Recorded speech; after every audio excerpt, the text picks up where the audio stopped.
Сәлематсыңдар ма балалар? Мен сендерге бүгін бақа туралы ертек айтып беремін.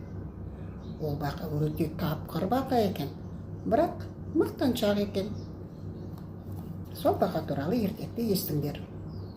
Ертеде бір бақа болыпты. Ол бақта тұрыпты. Бір күні ол өзен жағасында отырады. Бір кезде жағаға үйректер қонады. Жол алыс, тез тамақтанып алыңдар, ұшуымыз керек дейді бір үйрек. Сонда бақа: кешіріңіздер, қайда ұшасыздар дейді бақа. Оңтүстікке ұшамыз дейді бір үйрек. Оңтүстік жылы ма? Иә, жылы. Ол жерде шіркей, маса көп пе? Иә, көп дейді үйрек. Онда мені ала кетіңіздерші. Сені қалай ала кетеміз, сенің қанатың жоқ қой, деді бір үйрек. Білмеймін, бірақ тұра тұрыңдар, мен сәл ойланып алайын дейді. Бақа біраз ойланады. Таптым деп айқайлайды. Екі үйрек таяқтың екі ұшынан тістейсіздер, солай ұшасыздар, ортасынан мен тістеймін. Бірақ сендер қаңқылдап қоймаңыздар, мен бақылдамаймын дейді. Сонда үйректер жарайды дейді. Сөйтіп олар ұшты. Екі жақта екі үйрек, ортасында бақа. Бұл өте қызық көрініс болыпты.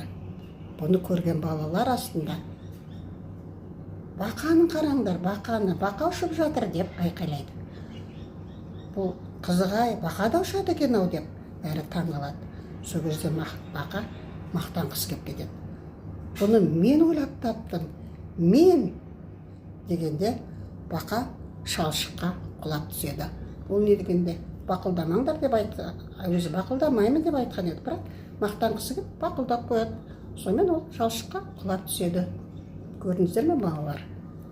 Артық мақтаншақтық та басты жеткен. Бұл ертегі деген, ертегі әлемі деген, бұл бәрі біреулер ойлайды, ертегі деген өтірік деп. Жоқ, өтірік болғанмен ішінде алар сабағы бар. Бұл ертек бақа туралы болғанмен адамдар да, балалар да кейде мақтаншақ болады. Сол мақтаншақтығы кейде өзіне зиян тигізіп жатады. Сол үшін мақтаншақ болмау керек. Если өзің жақсы тірлік істей беріп, мақтанбай жүре берсе, оны адамдар көреді, сөйтіп сені мақтайды. Сені мақтаған жақсы ма, жоқ өзің мақтанған жақсы ма? Қалай ойлайсыңдар балалар? Сол үшін жақсы, тәртіпті, мақтаншақ емес бала болып өсіңіздер.